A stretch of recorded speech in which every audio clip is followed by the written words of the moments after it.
Viking Conquest is one of the most difficult challenges in Football Manager. Starting unemployed with no coaching badges, we have to win the title in all 5 Nordic countries of Denmark, Sweden, Finland, Norway and Iceland before conquering Europe by winning the Champions League, all in just 15 seasons. So today we're embarking on this journey to become a Viking legend. Finland and Iceland are the weakest of the 5 leagues that we need to win, so I'm trying to get my first job in these countries. The issue is my manager profile with no coaching badges is rubbish, so I'm not having much luck. Iceland's Leikir Reykjavik rejected me due to my lack of experience, and Finland's FC Lahti didn't even give me a reason for their rejection. But I didn't give up and I applied for every single job that became available, and eventually I was offered an interview by TPS in Finland's 2nd division. Unsurprisingly, their first question was,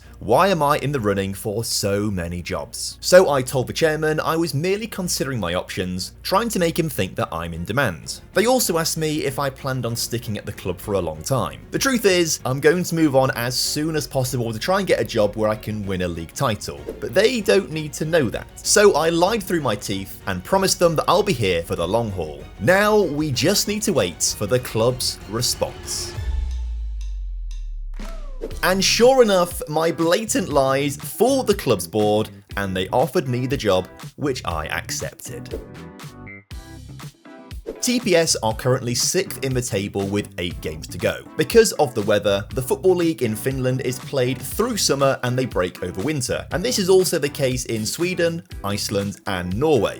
Denmark stick to the traditional European calendar. Our best player is Albanian striker Orlon Batiki, who's on loan from a 2nd division Swedish side. The best player that we own is 36-year-old club captain Riku Riski, who looks pretty handy on the left wing. And our most promising youngster is 21-year-old Finnish goalkeeper Luka Nokalainen. Although some would say at 21 years old, he's far from finished. His career has barely started. I've set us up in a very basic 4-2-3-1 gegenpress to see out the season and evaluate the players. So everything is ready for our first game of the season against FC Mikkeli. 10 minutes in, we had a corner, and centre-back Sivonen rose highest and scored. It wasn't long before we were looking for another. Right-back Colin put an effort over the crossbar, whilst Batiki's header spun off the post, along the goal line, and eventually into the back of the net to make it 2-0. Geller's free kick was only denied by the woodwork, meaning despite decent chances, we only hold a 2-0 lead at the break.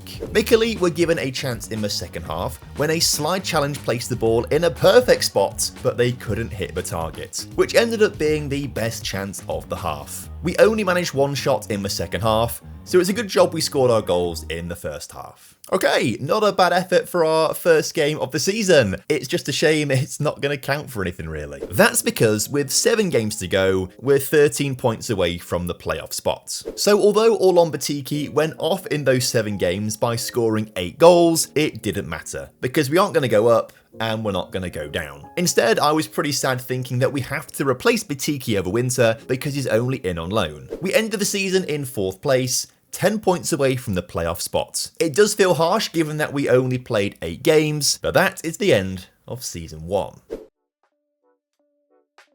Over the break, I asked the board for a coaching course, which they said no to because they're worried I'll use it to get a better job. I mean, that is exactly what I am trying to do, but they don't need to know that. So I said they have to see it as a benefit to the whole club and not just to me, which works. In 4 months' time, I will have my National C license. We didn't have much budget, so we only made 4 signings over summer. The most notable is journeyman Joni Michaela, who will compete with our current inside forwards. I had one final look to see which players were available on a free transfer. Only 4 names came up, and one of them was 44-year-old Roque Santa Cruz. So I offered him a contract, and incredibly, he's joined the club. For 44 years old, he's still got it. I reckon he's going to score a ton of goals this season. However, in the first half of the season, he only scored 2 league goals, and they were both in the same game as we beat KTP 2-1 away from home. Talk about a star signing letting you down. Instead, most of our goals came from Albion Musaki, who was our backup striker last season, but this time, he was running the show. His goals helped us beat MP Mikkeli 3-1 away from home. He got the game's only goal as we beat Yarps 1 1-0, also away from home, and his hat-trick at home against Jippo Joensuu earned us a crucial 3-2 victory. Club captain Riku Riski was also retaining his spot in the side with his goal-scoring form, as he bagged 12 goals in 12 starts. All this means that just over halfway through the season, we're top of the table by 7 points and on our way to promotion. Things are also looking good because the club have decided to give me another coaching course, which is fantastic.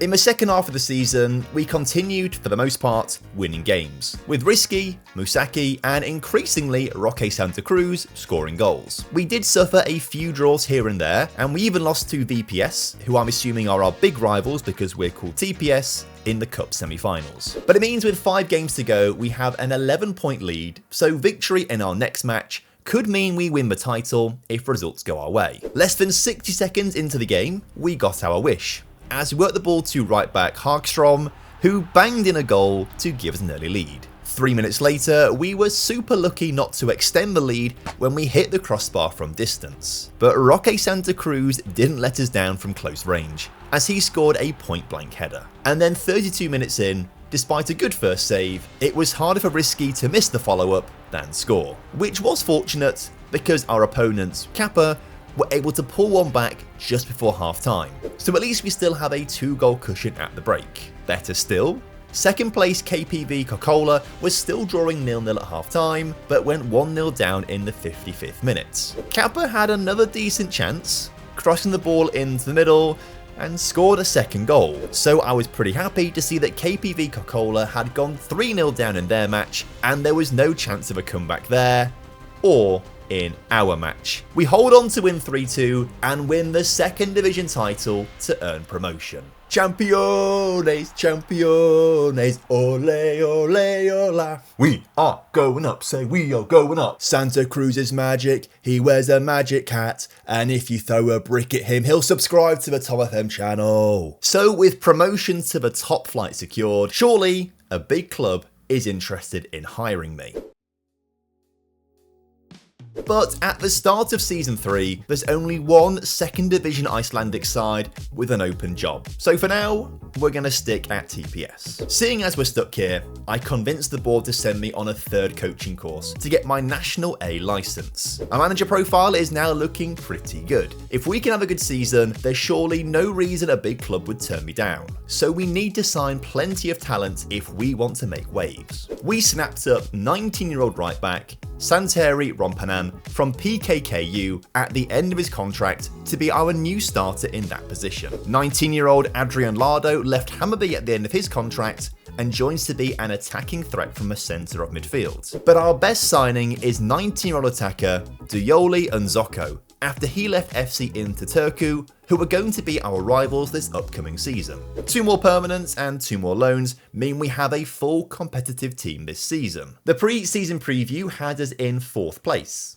so maybe we could cause a shock. We did lose on the opening day of the season to Cups, who have been, over the last 20 years or so, the 2nd or 3rd best team in Finland. Then we drew our second game, 1-1 at home against Elkanas, with both goals coming from set pieces. But finally, in our 3rd game, we got our first win, coming from behind to win 2-1. After that, for the most part, we kept winning. Unzoko was bagging a few, as was on-loan midfielder Nolson Elias, as we proved we deserved our spot in the division and the pre-season prediction of 4th. Because a third of the way through the season, we're 3rd in the table, crucially ahead of HJK in 5th, who are by far the best team in Finland and the current reigning champions. Their results didn't improve over the next few weeks, and following their 1-1 draw at home against us, HJK sacks their manager. This is a golden opportunity for us to get the best job in Finland. So I applied. And 2 weeks later, HJK offered me an interview, and apparently I am one of the top candidates. Their big concern is my lack of management experience, so I pointed out that despite that, I have a very good track record. Then they were curious as to why I want to move on, so I went on the charm offensive and told them I need to join HJK for the next step of my career. And finally, they want to know if I can turn around this underperforming club. Well, I backed myself to come in and make an immediate difference, so I'm going to click that, and that's what we're going to say. and they liked what I had to say. HJK have offered me the job, and now we're moving on to the biggest club in Finland.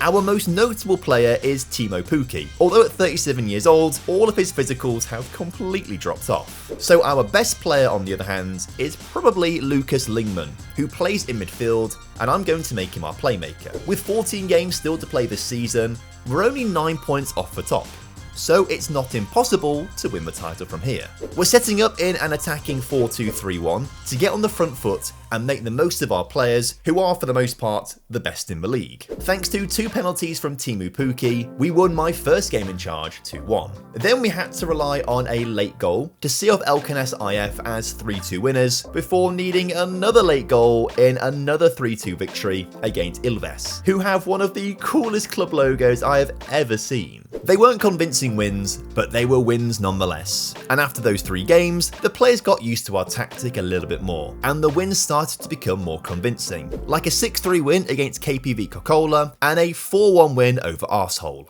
Huh? I promise you that is the team's name, Google Translate told me. Arsehole. So 8 games played and 8 games won, 24 points in the bag. To celebrate, I started another coaching course, which is fantastic for me. But it's also fantastic for the club, because we're now up to 2nd in the table, just 1 point behind SJK, and we could leapfrog them if we win our next game against our old club. The new TPS manager has switched to a 4-2-3-1, which I reckon can't be working out for them, because I'm the one that built that team, and I know for a fact I didn't sign anyone who can play in that central attacking midfielder role. But our old club came out of the starting block strong, and they hit the post early doors. We had a chance a few minutes later, but the shot was deflected over the crossbar. But in added time in the first half, we recycled a corner and found an open Jonathan Silva, who gave us the lead seconds before the halftime whistle. The second half wasn't much to write home about, neither side had particularly decent chances until the 75th minute, but when somehow the ball fell to our left back, he scored his second of the game. And as TPS tired, right winger Gonzalez scored a wonderful goal to round off the match and win 3-0. Just walking around the stadium to applaud the TPS fans, always had a very good relationship with them. Annoyingly though, SJK also won, so they stay a point ahead of us with 5 games to go. The final 5 games involve the league splitting in 2, so our final 5 matches are against the other teams in the top 6. Our next game was also against TPS, and once again we won, although this time the score was only 3-1. We then thrashed Cups 4-0 at home, before coming from 3-0 down in the 21st minute to beat FC Interturku 4-3 for another 3 points. At the same time, SJK won 1, lost 1 and drew 1, meaning we overtake them in the table. With 2 games to go, we're 4 points clear, and our former club could help us win the title. TPS play SJK before we play our next match, so if TPS win, we become champions. But they drew, so we don't claim the title yet. As long as we don't lose to FF Yarrow, we win the league. 27 minutes in, we put one hand on the trophy. A quick 1-2 from a throw and across to the back post saw us take the lead. Moments later, we doubled the lead when the keeper parried a corner straight to one of our players' feet. But we can't get too comfy, as a quick counter-attack from Yarrow led to them pulling a goal back just 2 minutes later. So thankfully, we quickly regained our 2-goal lead when we found some open space on the near side. In the second half, we were unrelenting, scoring a 4th goal after just 69 seconds. Then a few minutes later, we managed to get a 5th goal, and then the game was over when we scored a 6th just after the hour mark. All this means is that we win the league title in style and claim the first trophy on our quest to completing the Viking Conquest Challenge. There is no rest for us though, because I think I found my next job. Swedish side Malmo have sacked their manager as they're only 9th in the table, but they have won 5 of the last 10 titles in Sweden, with 3 more runners-up medals to boot. So this could be a great way for us to finesse our way into another top job. A few weeks later, Malmo came back and gave me a job interview, but they're nervous I've never managed in Sweden before, so I told them my standing in the game should quell any concerns. I did feel a bit insulted when they said my career had lacked variety, so I told them I've not felt the need to move jobs very often. which is ironic obviously because we only joined HJK 5 months ago. And that was also their next question. So I deflected and said whilst it's a small sample size, judge me on what I've done, which is win the league title. But that wasn't good enough to woo Malmo, as they opted for Edin Terzic instead. Now, if you remember, most of the Nordic countries run their seasons through summer to avoid the harsh winter. That means that UEFA qualifying takes place for these countries mid-season. So not long after I joined HJK, we had to play Arat Armenia in the first qualifying round of the Champions League, which we won 18-0 on aggregate to show how bad they are. But we then narrowly lost to Ferencvaros in the second qualifying round, 7-6 on aggregate, dropping us into the Europa League. And here we managed to beat Apoel from Cyprus and then Sheriff from Moldova on penalties to qualify for the Europa League phase, where so far we have failed to win a single game. But that's not surprising when we have to play RZ and Legia Warsaw after our season is finished. You'll also notice our next match is against Malmo, so I am desperate to win this one. I want to prove to Malmo they picked the wrong manager. And that's exactly what we did in the first 20 minutes of the game, as we scored 3 goals to sprint into an early 3-0 lead. Take that one, Malmo. The issue is, we then conceded 5 goals in the remaining 70 minutes of the match, which means, obviously, we lost. Okay, fair play, Malmo. I think you may have made the right choice for the new manager. With no other jobs available in the off-season, we're going to have to stay at HJK and hope for the best at the midway point of next season. So to cut a long story short, I played through the off-season, did a little bit of player trading, and got off to winning ways in the new season. Perhaps I should have just resigned at the end of last season after we won the title. But I feel like if I stay at HJK, when doing job interviews at other clubs, they won't be able to accuse me of having a reputation for moving on quickly. The issue is I have no attachment to this HJK squad now, and all I can do is think about is leaving the club. So when a job finally became available, I applied for it. And almost a month later, Swedish side Elfsborg offered me an interview. Just like Malmo, they were concerned I had never managed in Sweden before. So I told them I've always been keen to manage in the country and I hope they give me a chance. They then tried to catch me out by saying the only reason I'm looking for a job is because I'm doing very well with HJK right now. So I countered that and said this isn't short-term success. I can deliver long-term success at Elfsborg too. Although I am concerned that the club have big financial issues right now, but I told them it wouldn't be a problem. And they liked that. So much so, they've offered me the job. But I have decided to delay accepting it. Because they took so long to offer me an interview in the first place, another job came up in the top flight of Iceland for a team that I'm never going to be able to pronounce. But I still applied for it, and they've also offered me an interview. Their big concern is that I don't speak Icelandic. However, apparently 98% of Iceland's population can speak English. So I just told them that football is a universal language and I can get my message across. They're also concerned that I'm in the running for the Elfsborg job. So I tried to make it seem like I'm in demand by simply saying, I'm considering my options. And that made them feel like they were going to miss out on a star manager because they have also offered me the job. Do we accept the job offer from Elfsborg in Sweden, or do we join Knattspyrnufélag Reykjavíkur in Iceland instead? Looking at the league's reputation rankings, the obvious choice is Elfsborg in Sweden, because the Swedish league is ranked 24th.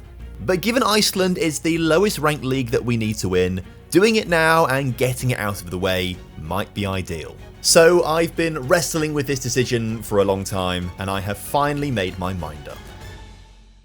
We're heading to Iceland to manage Reykjavik. Knattspyrnufélag Reykjavíkur Literally translates to Reykjavik Football Club. So we're just going to call them Reykjavik. And they're actually the most successful side in Icelandic history. They've won 27 league titles, although 20 of them were from before 1968. With 5 games to go in the regular season, we sit 9th in the table. After that, the league splits into a championship group and a relegation group for a further 5 matches. The team have a lot of defenders and not many attackers, so we're going for a 5-2-3 to see out the season. Our best player is Gudmundur Tryggvason, so we're going to rely on him to score our goals and keep us up in the division next season. That's because in the final 5 games of the regular season, we lost 4-0 away at city rivals Valor, 2-1 at home against title-chasing Breidablik, and 5-2 away from home against Keflavik, which meant we aren't going to be in the championship group. Despite winning our other 2 games, we stay in the bottom 6,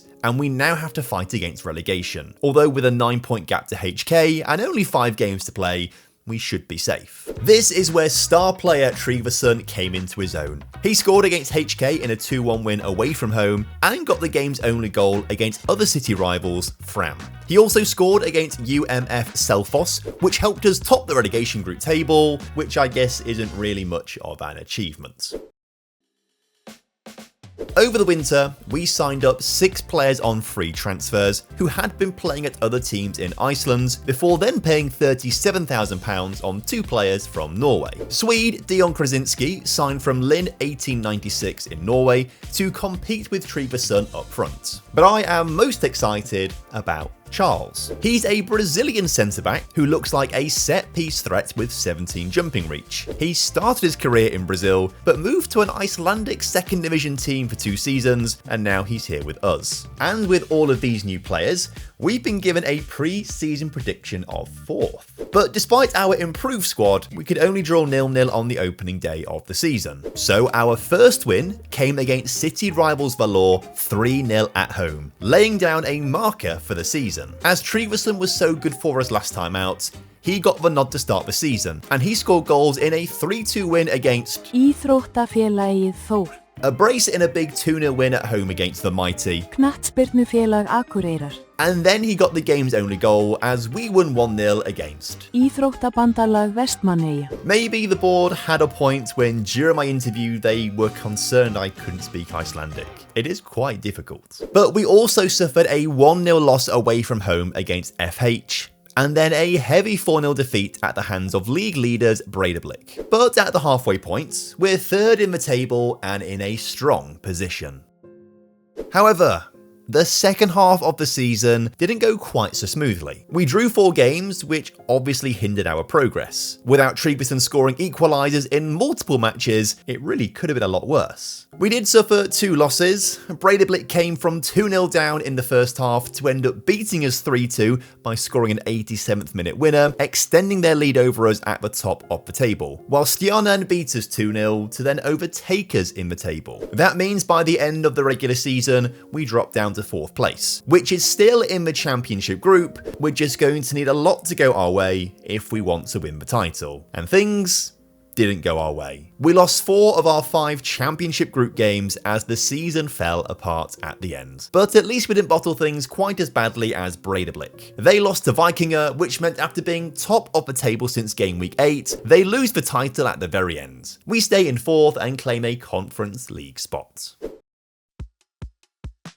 We've been given a sizable budget ahead of Season 6, but there is plenty of value to be found in the free agent market. So we welcomed 5 of them to the squad on the day the transfer window opens, and all of them, on paper, are upgrades in their respective positions. We've signed another Brazilian. Guilherme is going to be our new playmaker in midfield. Again, it's a weird one. He started his career in Brazil, but for the last 3 years he's played in Iceland. I am genuinely a little bit concerned there is some sort of human trafficking ring going on. It's a bit odd, right? But I think Alem Omranovic, who we picked up from Norwegian side Molde to start between the sticks, is going to be the biggest difference maker this season in our fight for the title. And we had a good start to the season, with 3 wins on the bounce. Strangely enough, it was centre-back Charles who scored a third of the goals in those 3 games, as the young Brazilian scored from 2 corners to defeat Stjarnan 2-1. But then came 4 poor results. We drew 2-2 with a newly promoted side, and then we lost 1-0 to the reigning champions Vikinga. The hangover from that loss meant we then lost our next match, 1-0 away to relegation-threatened Selfoss. And then in the 4th game of our winless run, we drew 1-1 away at Breidablik, who we're fighting against in the title race. Luckily, after that, we did get back to winning ways, as Krasniki scored a 92nd minute winner against Valor, and Tryggvason got the only goal of the game in a victory over Grotta. At the halfway point of the regular season, we're just 1 point behind Vikinga. But Breidablik and Stjarnan are within 3 points of us, so the title race is well and truly on.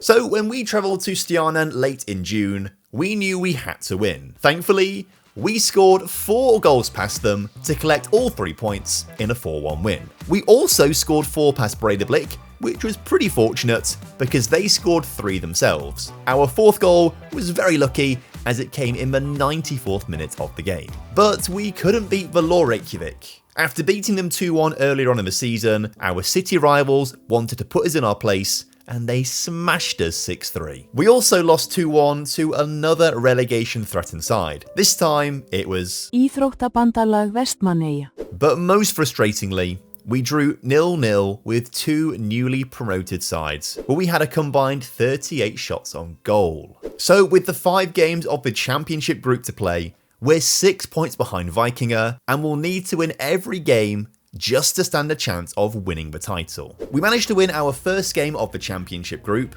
1-0 at home against Valor. The game against Stjarnan was a little easier, as we won 5-2 in a commanding victory. And then we beat Seflos 4-3 with a Krasniki hat-trick. The scoreline makes the game look a lot closer than it actually was, but we had 30 shots and an XG of 4.3, whereas Seflos scored twice in the 90th minute when we'd already mentally checked out of the match. Vikinga, on the other hand, have had Conference League games to play at the same time, and the extra workload meant that they've slipped up against Stjarnan. So although we have played an extra match, we've moved level on points with them, which means if Breidablik beat them in their next game, it becomes a straight shootout for the title.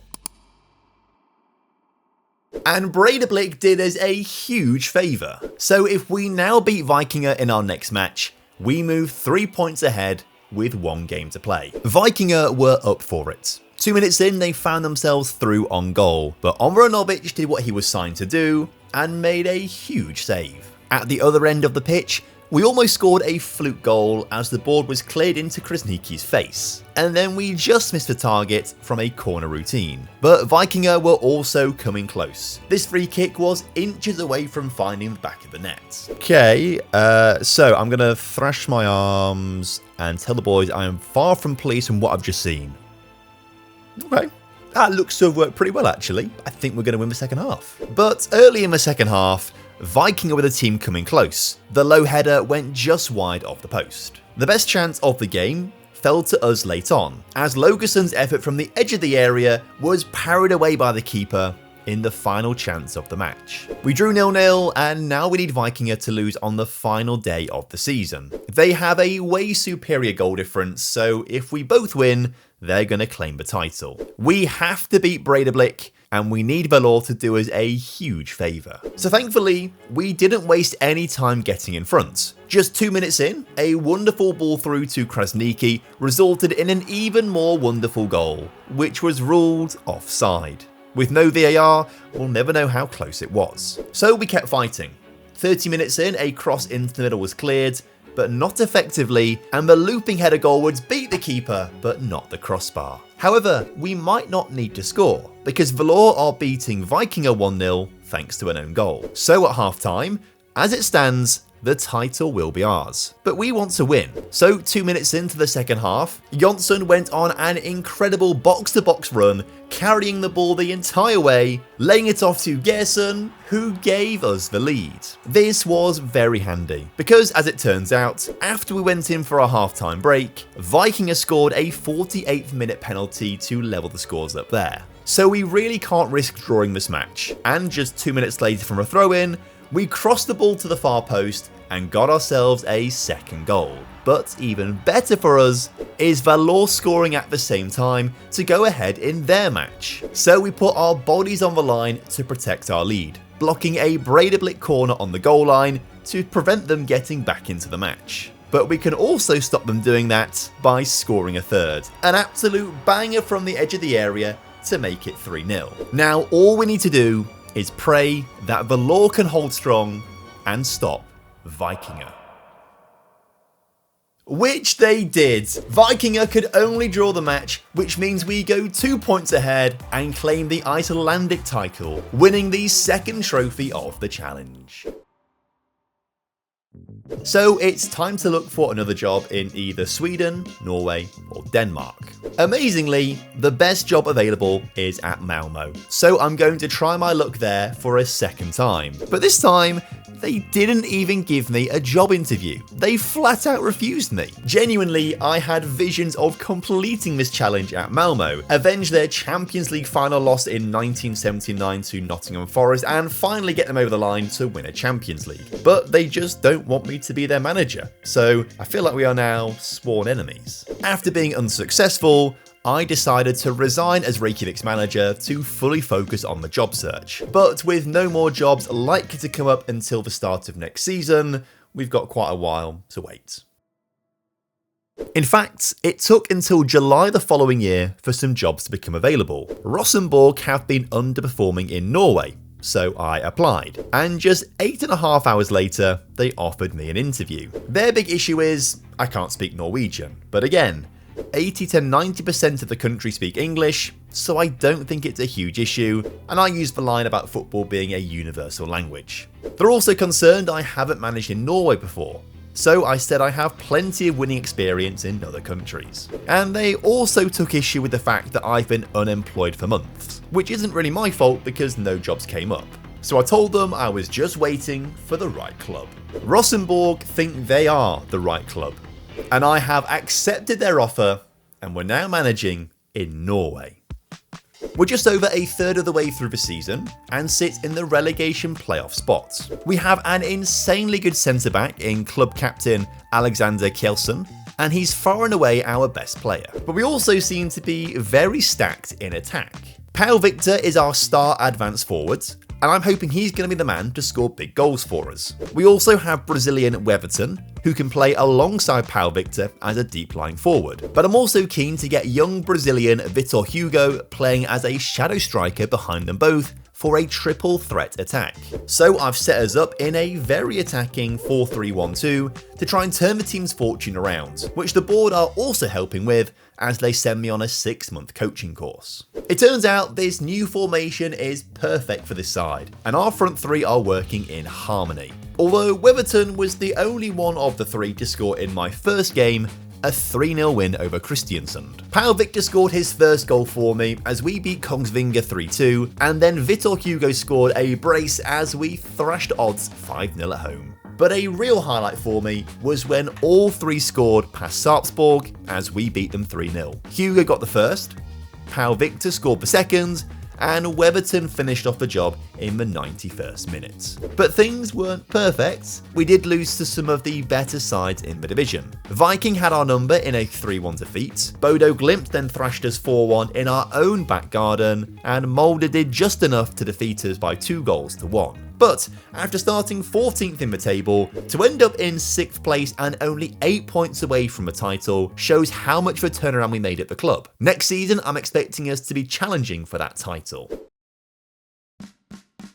We've been given $2 million to spend this off-season, but I think we should be able to raise a lot more money. There is quite an obvious reason as to why Rosenborg weren't doing very well until we arrived. In the Elite Serien, you can only register 25 full-time players and a maximum of 9 non-homegrown players. So essentially, you are very limited on the amount of foreign talent playing in your team. Rosenborg have 32 first-team players, and we're maxed out with non-homegrown players. So these 7 are just picking up a wage at the club and playing 0 matches. Basically, we need to get rid of everyone this summer and rebuild. So I released everyone on expiring contracts and then sold over £3 million worth of non-homegrown players, which freed up 2 of our 9 spots and £88,000 per week in wages, which we can convert into transfer budget.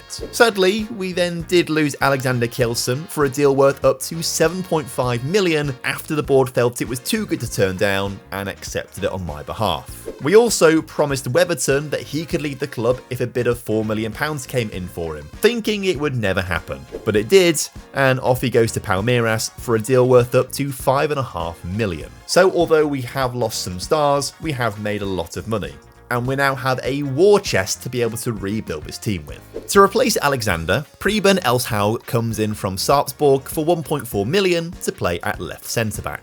Stefan Olsson signs for £1.8 million from Swedish side Djurgårdens for 1.8 million to replace Weverton up top. And our star signing of summer is Eamon Ekes, who we bought from Swedish side Harken for 2.8 million. We ended up spending almost £8 million on new players to make a title charge. With a pre-season prediction of 4th, we stand a very good chance of being in the title fight.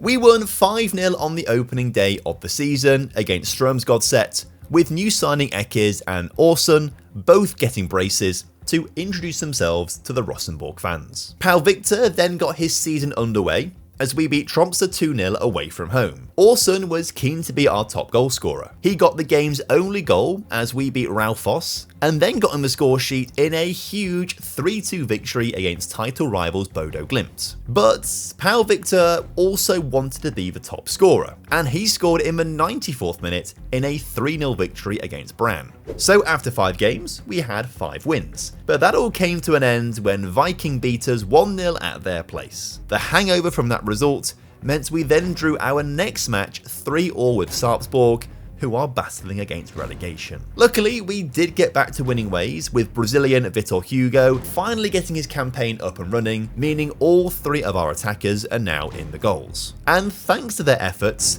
12 games into the season and exactly 12 months on from joining Rosenborg, we sit top of the table, a point ahead of Viking. However, in the second half of the season, we had a few sketchy moments. Vitor Hugo's 96th minute goal meant we beat Stabæk 2-1. Orson scored an 88th minute equaliser against Tromsø to ensure we picked up a point in a 2-2 draw before Pal Victor did the same away at Brann to avoid a second loss of the season. But a second loss of the season did come. Annoyingly, it was against Sandefjord, who are currently occupying the relegation playoff spots. An incredibly frustrating loss. But we did manage to beat Viking 4-1, but they've really fallen off in recent months and are no longer in the title race. A 0-0 draw with Bodo Glimt shows just how tight that title race is. With 6 games to go in the Norwegian Eliteserien, we have a 3-point lead over Bodo Glimt, but they have a game in hand on us. And that's about to extend to 2 games in hand, as we play Lillestrøm midweek, where we took the lead thanks to Vitor Hugo. But a late equaliser from the home side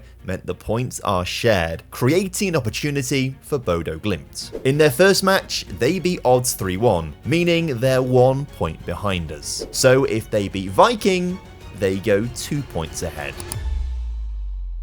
The title race is no longer in our hands. We started our final 5 games with a 3-1 win at home against 6th place Vålerenga, before travelling to 10th place Kristiansund and winning 6-2. Both Pal Victor and Stefan Orson scored braces in this match. Bodo Glimt, on the other hand, beat 15th place Strømsgodset 2-1, but slipped up and drew against Molde, who sit 3rd in the table. As a result, we're now back on top of the table by virtue of goal difference with 3 games to go. But Bodo Glimt have much easier matches to play than we do, so our backs are still against the wall. However, Bodo drew at home against Tromsø, creating an opportunity for us, which we took. We scored twice past Stabæk to win 2-0, which means we now have a 2-point gap over our title rivals with 2 games to go. All 3 of our attackers scored past Odds as we won 4-0. Vitor Hugo got the first, Stefan Orson did amazingly well to get the second, and Pal Victor scored the third with a powerful header.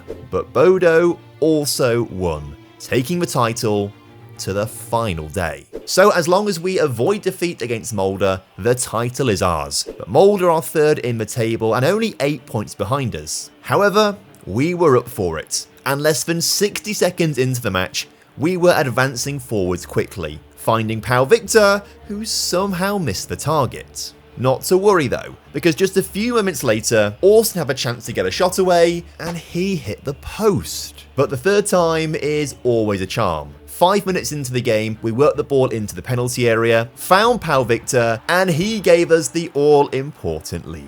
We then did a great job to win the ball back in our own penalty area and go on the counter. Eamon Ekes' ball to Orson was wonderful, and the finish was even better. It's just a shame he was stood about 6 yards offside. Because just after that, some horrible defending from right back Holland allowed Mulder to head themselves back on level terms. But in added time in the first half, we were piling on the pressure, keeping possession in the penalty area and smashing home a second goal to retake the lead as we head into the halftime break. But Mulder must have had an insane halftime team talk, because just 26 seconds into the second half, they equalised again thanks to another poor piece of aerial defending. Shortly after that, Bodo Glimt took the lead in their match, meaning the title fight is on a knife's edge. Thanks to our goal difference, a draw is enough to win, but if Mulder score again, it's all over. So I took off Stephen Orson, who hadn't performed today, for backup striker Tom Roonstaven in the hope of a third goal. He's a big guy, so he was the target for our corner, which got cleared. But we managed to recycle possession, get it to Vitor Hugo, who played the ball to Staven's feet, and he scored us the all-important third goal, winning us the match and the Elite Serien title, the third trophy we need to win in the Viking Conquest Challenge. Now we just need to focus on winning in Sweden and Denmark. There are some jobs available, but both sides in Sweden have just been relegated, and Viel are bottom of the table in Denmark. So instead, I decided to resign as Rosenborg manager and wait for an opportunity midway through next season. It's been 7 months since I resigned, and in that time, not a single job has become available in the Allsvenskan or the Superliga. Until now. Djurgårdens have sacked their manager as the 12-time champions languish 9th in the Swedish Allsvenskan. So I applied, and the fans liked it, considering me a leading candidate. But so did Austria, England, France, Italy, Norway, Portugal, and Spain, who are all making managerial changes following the 2032 European Championships. Sorry fellas, I just have a way more exciting opportunity on my desk. An interview at Djurgårdens. Apparently, the last manager didn't get on well with the fans, so they want to know if I could, and I promised them that I'd be able to. But the far bigger worry for them is that I haven't managed in Sweden before. So I said I've always wanted to manage in the country, which is true. Malmo have turned me down twice. I just need to be given the chance.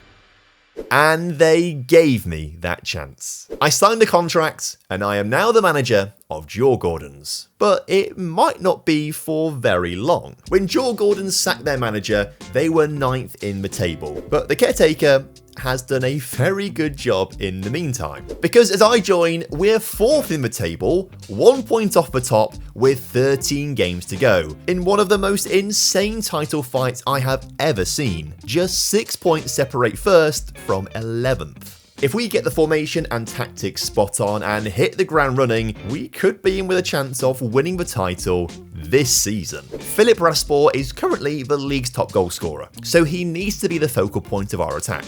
Malik Diallo on the left wing also looks like a very handy player, so I have high hopes for the young Senegalese. But our best players on paper are all defensively minded, so I'm setting us up in a more defensive 4-3-3 shape, but our instructions are a bit more forward-thinking to make sure we can utilise Raspor and Diallo. In my first game, we started strong, as we scored 2 goals in the first 10 minutes for an early 2-0 lead. But I wasn't going to get my first win. Vassillans came back in the final 20 minutes of the game, scoring twice, meaning we drew. So we just have to win against Helsingborgs instead, and we took the lead in the 52nd minute. But we messed up at the back and gifted our opponents a one-on-one opportunity, which they scored in the 89th minute to draw my second match. So when it came to our third game, I was determined we were going to win. Early in the second half, we were winning 2-0, and I was feeling very confident. That was until our centre-back pushed over Varnamo's striker in the penalty area, gifting them a spot kick, which they scored. And they then scored again in the 85th minute to make it 3 draws from 3 games. Thankfully, we finally did win our next game, although we didn't score the winner until the 90th minute. We then beat Mjällby 6-1 away from home, showing what this team is capable of. But we got back to drawing against Östersunds after once again we took the lead early on in the game, only to be pegged back. However, despite drawing 4 and winning 2, we actually move up to 3rd in the table and we're only 4 points off the top with 6 more games to play, although there are some other teams around us with games in hand on us. Next up is a personal rivalry for me. It's against Malmo, who have rejected me twice. Annoyingly, they scored first in this match, but our time would come. In his return from an injury, Filip Raspor scored not 1, not 2, but 3 goals in the second half to give us a 3-1 lead, which was pretty lucky because Malmo scored in the 89th minute. We then won our actual derby 2-1 at home against Hammarby by scoring a 94th minute penalty, but a 0-0 draw with second place Göteborg and then a 1-0 loss to Häcken meant just one thing. With 2 games to go, it is now impossible for us to win the title. But given we got so close after taking over halfway through the season, I think with a strong summer, we could be in with a really good chance of winning the title next season. I am taking a huge gamble on the future of the club because I sold 13 players over the transfer window for a combined fee of almost 9 million. Now, I only did this because we had too many players in the squad to start off with, and I also think the scouts have found some better players to replace the ones we sold. I spent 7.5 million on 10 new first teamers to improve the squad. The most expensive acquisition is a familiar face. Vitor Hugo was transfer listed by Rosenborg, so we snapped him up for 1.9 million. He'll play a deeper role as a centre midfielder for us, rather than the shadow striker role that we had him playing in at Rosenborg. And we also signed Egyptian Bassem Ramadan from another one of our former clubs, HJK. He'll be back up to Raspor and take his spot if he doesn't perform. But I actually think our best signing is a promotion. Andre Gunnarsson was in the reserves, although I'm not quite sure why or how. He's only played 30 times for the club in his 4 seasons here, but he looks insanely good as an inside forwards. All this means is that we are the pre-season favourites for the title. So if we don't win it, it is a big bottle job. We beat Helsingborg 3-0 on the opening day of the season, with Filip Raspor netting a brace and left winger Malik Diallo scoring the other. It took Andre Gunnarsson 6 games to score his first goal, but it was vital. His 88th minute strike saw us beat Kalmar 2-1. Vitor Hugo also took his time to score, but seeing as he's playing a deeper role than he's used to, that is to be expected. And Bassam Ramadan was also doing a good job. It turns out Raspor is kind of injury prone, so he misses a few games every few weeks. Luckily, Ramadan was performing. When he started matches, he's got 3 goals to his name. We weren't unstoppable though. AIK beat us 3-1 and Östersunds beat us 4-1, both away from home. So just before our month-long summer break, we're 3rd in the table, 2 points behind our big rivals, Hammarby.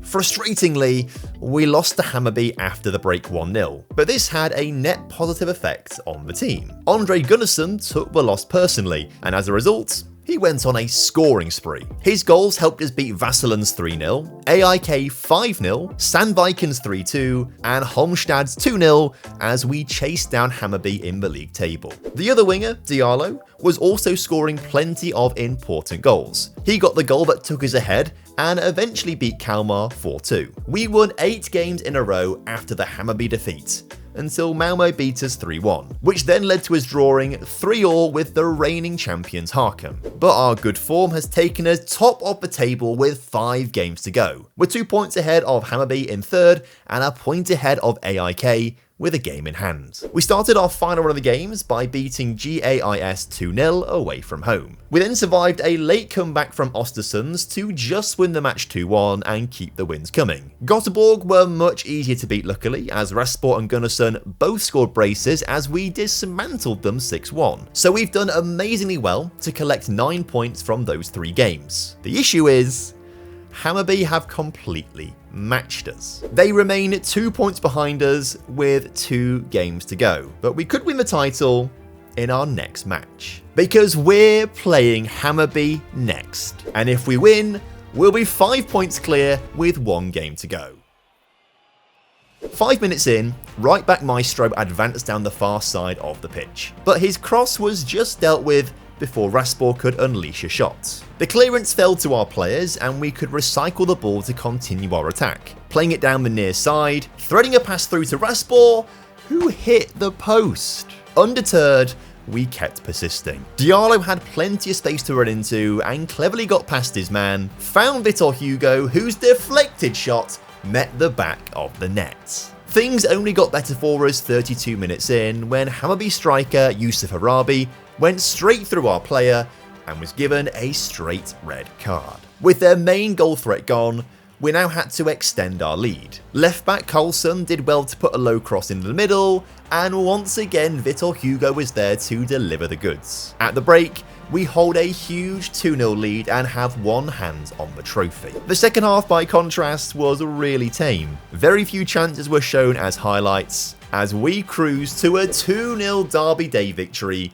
claiming the Allsvenskan title in the process, winning our 4th trophy of the Viking Conquest Challenge. All we have left to do now is Denmark and the Champions League. It is very likely that we're going to complete this challenge by winning the Champions League with a team from Denmark. Of all the countries that we are allowed to manage in this challenge, the Danish clubs are the richest and they have the fewest restrictions on building squads. My preference would be to manage FC Midtjylland, as they recently broke into the top 10 for the world's best youth academies and they've won the last 9 league titles in a row. But because of that, the Midtjylland job does not come up very often, so we're going to have to take a job somewhere else.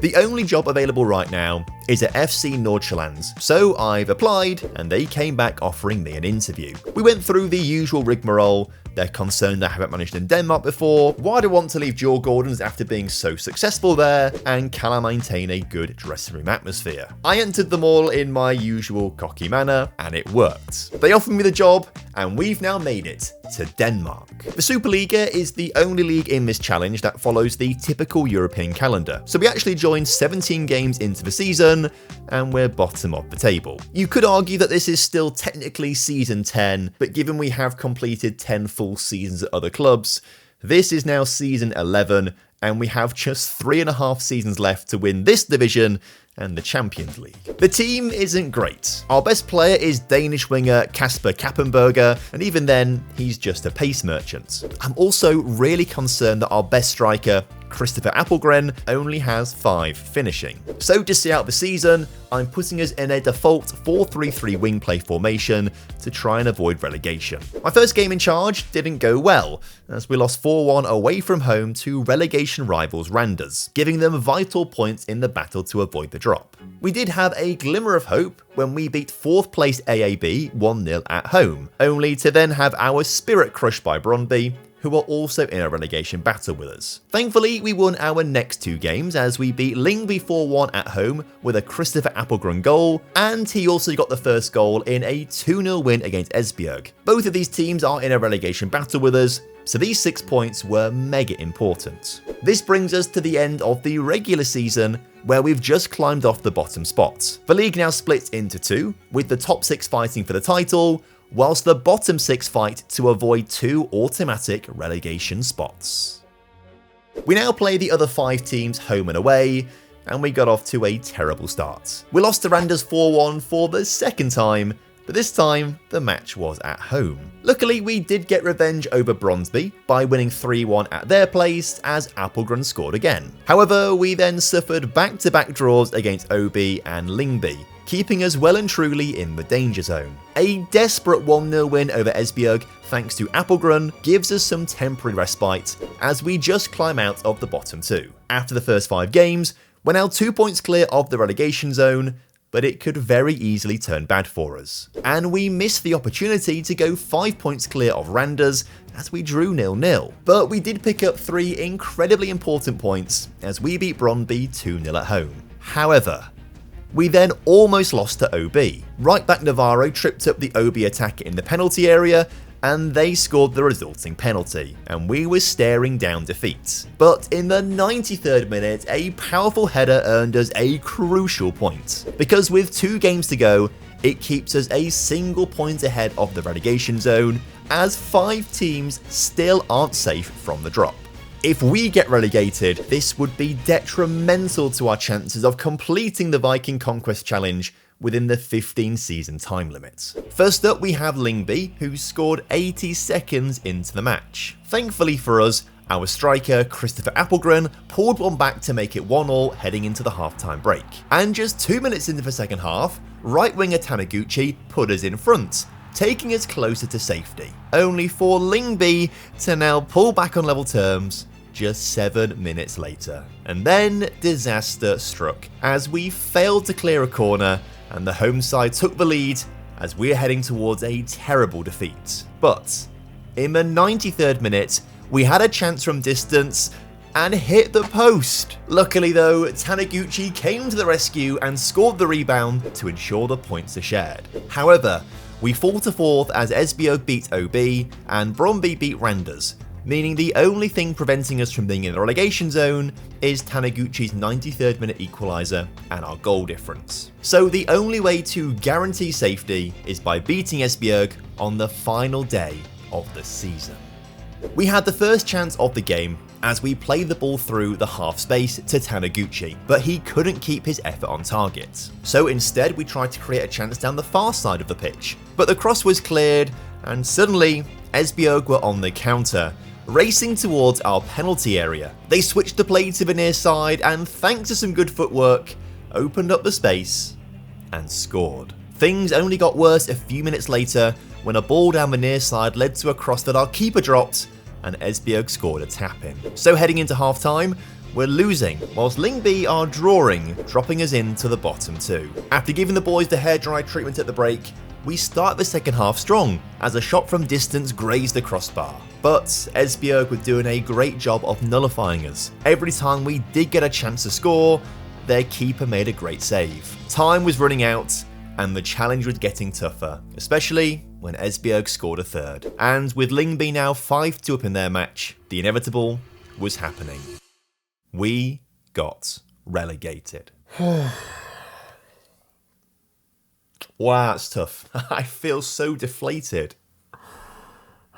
Genuinely, I'm not sure what to do. I have no interest in managing in the second division, but there aren't any jobs available right now. Although I might have to look for one, because the board want to have a conversation with me. They want to know why the team has been performing so badly under my stewardship. But I don't think we have been bad.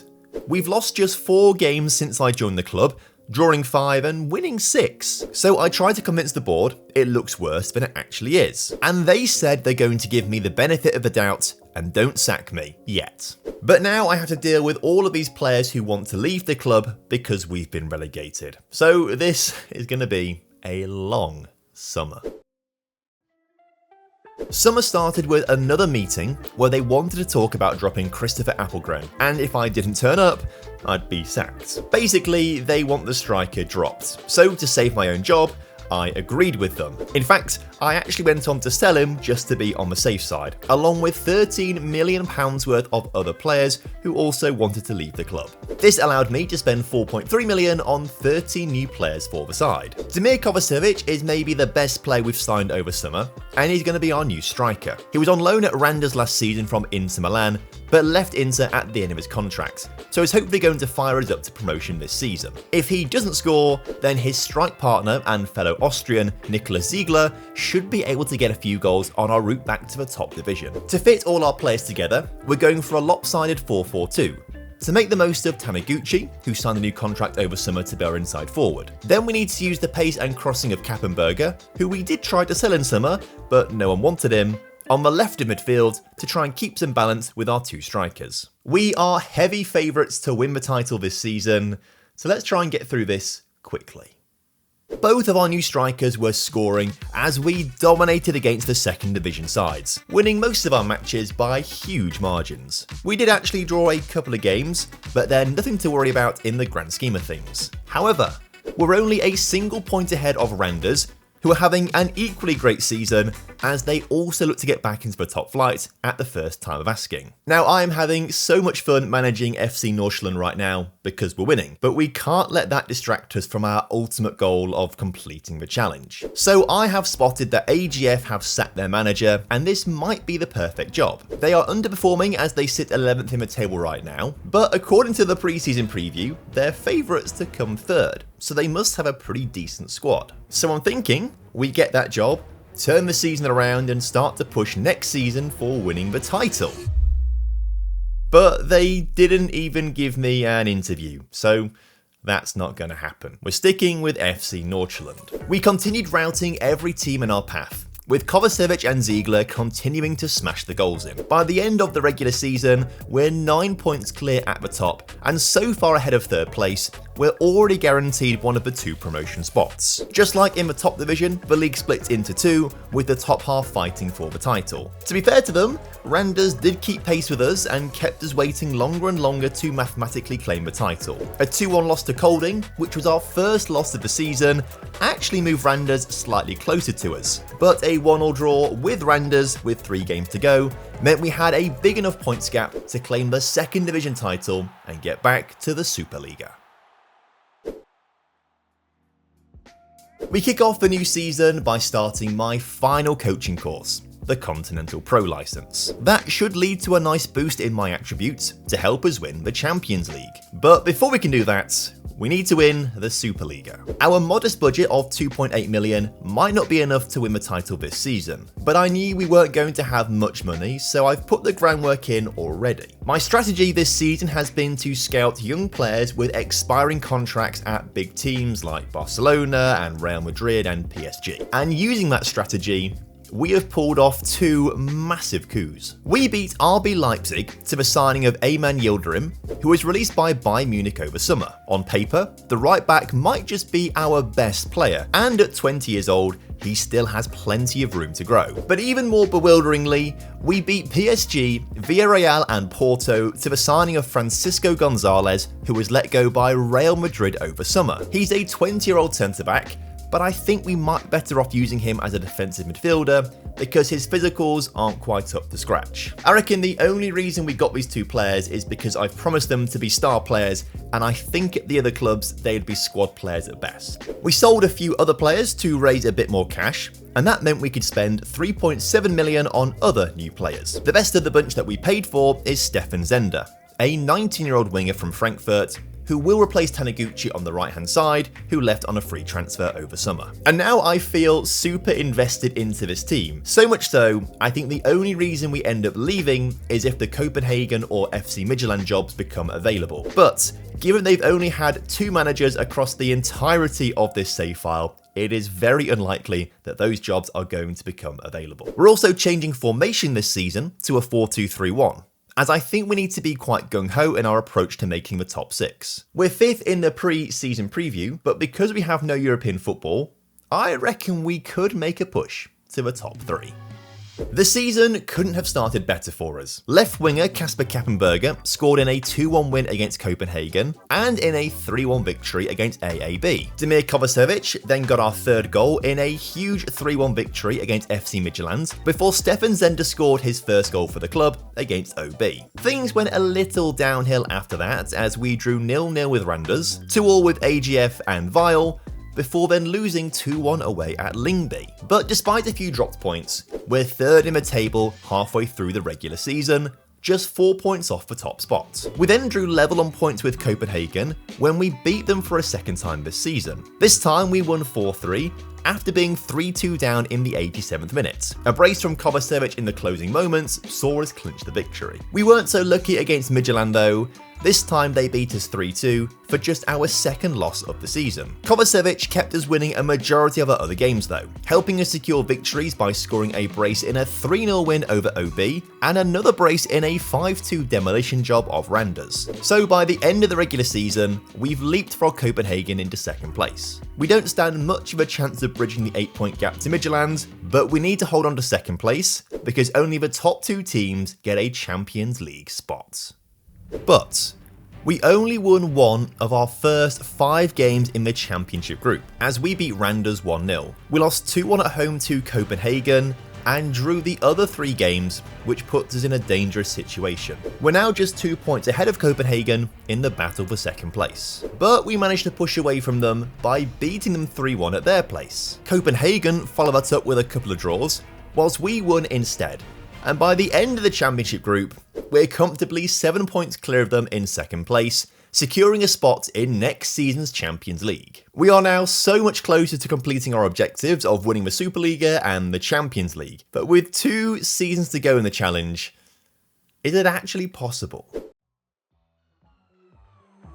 The budget was topped up when we lost Damir Kovacevic his release fee clause to Napoli, but hopefully the new crop of players will fill that Kovacevic-sized hole. I broke the club's record transfer fee by paying 3.3 million for left winger Leonardo Diaz from River Plate in Argentina, and then I broke it again, spending 4.7 million on Reginaldo Madime from Randers to be our Kovacevic replacement. He's fast, can dribble, and has good finishing. He could have been lethal. I say could have because we won't really know this season. He damaged his cruciate ligaments in training a month after signing for us, and he's now out for 6 months. Before that happened though, he did score 3 goals in 2 games, as we won on the opening day 5-1 away at Lyngby, and then beat Brøndby 5-2 at home a week later for a great start to the season. After Madime's injury, Leonardo Diaz started up front. Whilst not as prolific, he did score goals to help us beat Randers 4-0, AGF 2-1, and one of our major title rivals in Copenhagen 2-0. Our other title rival Midtjylland did get the better of us though, as they won 2-0 at their place. But they lost to Copenhagen and picked up a few draws, which means we're 4 points clear of our rivals halfway through the regular season. We're also entering the Champions League third qualifying round, where we narrowly beat Fenerbahce 2-1 on aggregate to progress. This means if we beat Marseille in the final qualifying round, we make it to the league phase. And to my surprise, we managed to score 3 goals past them at home to win 3-0 before a dramatic 3-0 draw in the second leg means we progress as 6-3 winners. But the league phase draw is deadly. There aren't many winnable games there. Now, we did manage to beat Dynamo Kiev 2-0 at home, and a late Kasper Kappenberger goal away at Salzburg meant we beat the Austrians 2-1. But a 0-0 draw with Fiorentina and 5 losses means we just miss out on the knockout stages. Notice how Djurgårdens and Molde both progressed though. Perhaps we've done this all in the wrong order, and we should have been finishing this challenge with one of those clubs. Now, this did allow us to focus on the league a little bit more. Stefan Zender struggled in the first half of the season, but was settling into the side and scoring more goals. The German grabbed a brace in a 2-0 win against Viborg, and scored a late equaliser away at Copenhagen to ensure we picked up a point. But he was being overshadowed by Madime, who was now back from injury. He scored the winner away at AGF in the 79th minute, got himself a brace in a 2-0 win against AAB, and got the game's only goal to beat Vile 1-0. But he couldn't save us from everything. Randers narrowly beat us 2-1 by scoring in the 91st minute, and for a second time this season, Midtjylland put us in our place, this time by winning 3-0. So as the league splits into for the final 10 games, we're still on top, but our 4-point lead has shrunk to just 1. We won our first 2 games of the championship group against OB and Viborg. We had absolutely no issues in these matches. But then we drew 2-2 with AGF at home, had another 2-2 draw at home against Copenhagen, and then drew 1-1 with Midtjylland, which puts our title hopes on the line. With 5 games to go, we're now 3 points behind Midtjylland, who have won 1 more game than we have and have a way better goal difference. So in response, we played some of the best football we've played all season. We beat OB 2-0, and then this time we beat AGF 3-1 away from home. We managed to just beat Viborg 2-1 to earn ourselves another 3 points before we put in arguably our best performance of the season, as we thrashed Copenhagen 4-0 in their own back garden to take the fight back to Midtjylland. They drew with Viborg and won their other 3, meaning going into the final game of the season, we're 1 point behind them in the title fight. And that game is against FC Midtjylland. Spurred on by our home fans, we went on the offensive quickly. Diaz collected the ball on the near wing, and we worked it into the middle, then back to Diaz, who touched it to Madime to give us the lead. Things only got better for us later in the match. This time we had space down the far side. Yildirim put a cross all the way over to Diaz, who knocked it towards the keeper, who spilled the ball, allowing Berger to tap in a second. Midtjylland then lost all composure when they tried to play out from the back, giving the ball away to us on the edge of the attacking third, where Sagawa unleashed a pile driver to make it 3. And right on the stroke of half time, another Yildirim cross was again met by Diaz, but this time he found the back of the net. 4-0 at half time, surely there's no way back for Midtjylland now. To make sure of that, 10 minutes into the second half, a free kick was played to an open Sagawa, who scored another banger. Then 10 minutes after that, Gonzalez hit the post, but followed up his own shot to make it 6. And then with 10 minutes to go, we scored from another set piece routine. But incredibly, we weren't done there. In the 90th minute, Sagawa scored his hat-trick to seal my biggest win of the series and clinch the Danish Superliga title, the 5th trophy we need to win to complete the Viking Conquest challenge. Although we now only have 1 season left to win the Champions League and officially complete the challenge, and I think that might be impossible. So we are going to continue until that Champions League is won. It just might not be within the 15 season limit. We've been given 8 million to try and help with that challenge. So we spent 7.5 million on 3 players, as well as 3 further players joining on free transfers. Sven Lorenz joins on a free from Bayern Munich to be our new starting Segundo Volante in the middle of the park. But for 2.4 million from Boca Juniors, I think Christian Fiorenza is going to be a monster in the middle of our attack. Now that we've won the Superliga, our entire focus is on the Champions League. I think we've been shafted though by the draw. We've got to play 3 of the top 10 teams in Europe, but I reckon there's some winnable games in there. Reginaldo Madime scored himself a hat-trick in an almighty 6-1 win at home against Lille, which is one of the games I thought we would be able to win. But we then lost 3-2 away at Porto, and then drew 1-1 away at Shakhtar Donetsk, which were the other 2 games I felt pretty confident about winning. As expected, we then lost to Bayer Leverkusen and Manchester City, although they were much closer matches than I expected, as we narrowly lost 2-1 in both games. But then the team surprised me as we beat Monaco 3-0 and deservedly beat Atletico Madrid 2-1 at home, with Madime scoring a brace. And finally, we drew 2-2 away at Newcastle United, who are on their way to winning their 4th Premier League title in a row. So that means we finish a comfortable 18th in the league phase and qualify for the knockouts.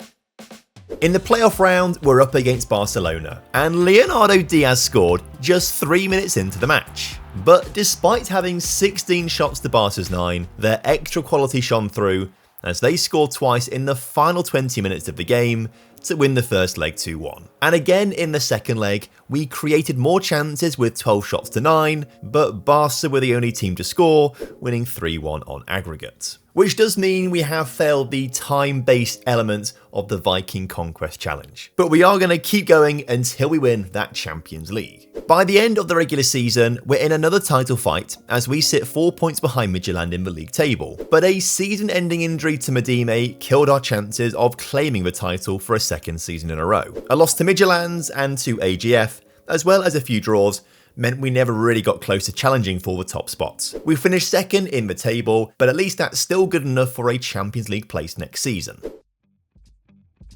Thanks to last season's Champions League run, we now have a budget of 16 million, which could rise astronomically. Bayer Leverkusen have made a £36.5 million bid for Madime, but apparently he doesn't want to leave the club, and I don't really want to lose him, so I said no. They then came back in with a £46 million bid, which I also said no to. But when they offered me 60 million, I really couldn't say no. But Reginaldo could say no, so he's going to stay with us for the next season. 60 million is a lot to miss out on, but I don't mind this season because we actually have sold a lot of other players. £49 million worth of players to be exact, as we let go of 2 key players in Leonardo Diaz and Gonzalez. We've managed to replace them for £33 million and improve the team in the process. David Teglashi becomes the club's record signing as he joins from Dutch side Groningen for £18.5 million to replace Diaz on the left wing. And we also also signed pace merchant Gianluca Superbi from Serie B side Lecce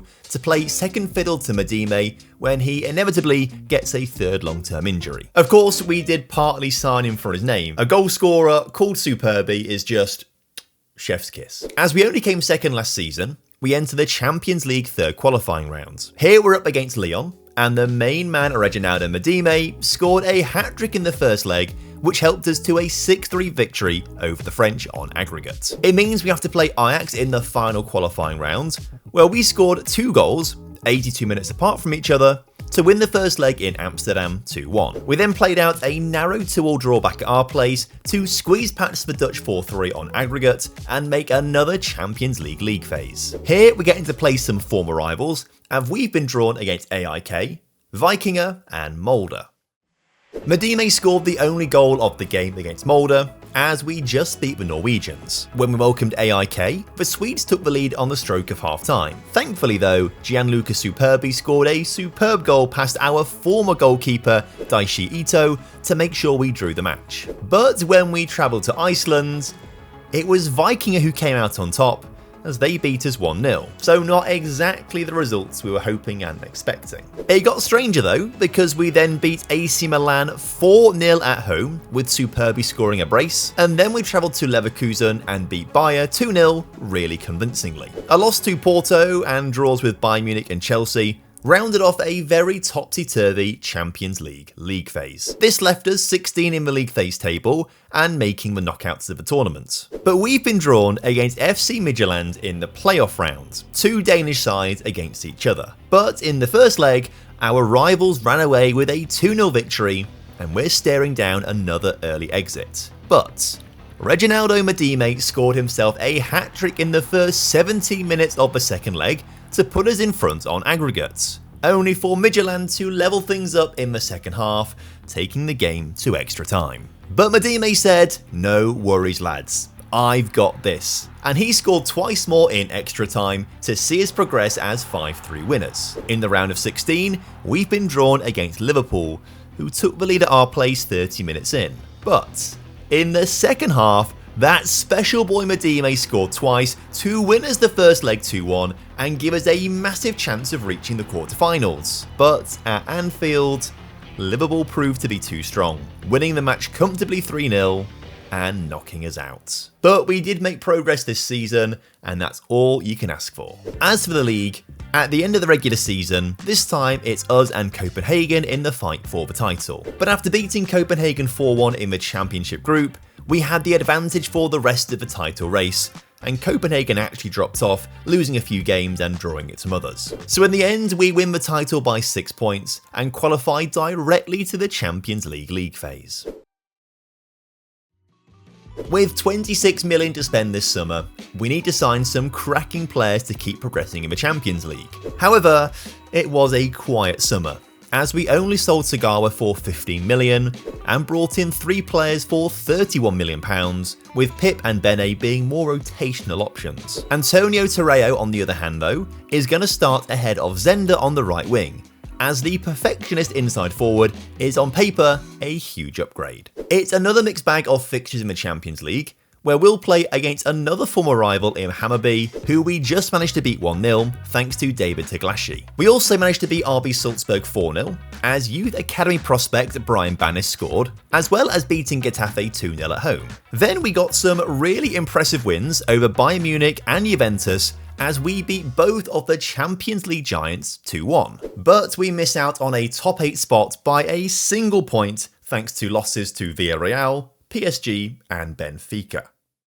Despite a great league phase, we then fell apart in the first leg of the playoff round, losing 2-0 away to RB Leipzig. David Teglashi did then score 2 first-half goals in the second leg to give us a glimmer of hope that we might pull off a great comeback, but a late Leipzig goal meant they just progress as 3-2 winners on aggregate. We should get another shot at the Champions League next season though, as we have a 7-point lead at the end of the regular season. And sure enough, by beating the likes of Midtjylland in second place, AGF who sit in third, and then Copenhagen in fourth, who have had a really poor season, we clinched our 3rd league title and 2nd in a row.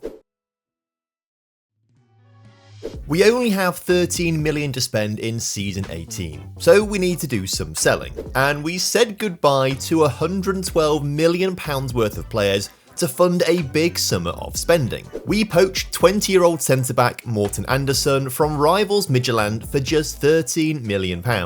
And then we got 20-year-old goalkeeper Anders Pedersen from our other rivals Copenhagen for just £11 million, although he won't be our starting keeper. That's going to be Armando Alonso, who we got for the insanely cheap release fee clause of £8.5 million from Real Sporting Gijón. In fact, all 7 new signings are defensively minded, and we're going to need all the defence we can get, because we've been given a horrible draw in the Champions League. However, the improved defence was making a huge impact, and our attack was taking their chances. We beat Bayer Leverkusen and Napoli 1-0, before travelling to England and beating Man City 2-0. We also travelled to northern France to play Lille and won 3-0, before then welcoming Borussia Dortmund and thrashing the Germans 4-0. We did lose one game, AC Milan came to our place and battered us 3-0, but further wins against RB Salzburg and Red Star Belgrade mean we end up in second place in the league phase table and qualify straight to the round of 16. Surely this has to make us one of the favourites to win the Champions League.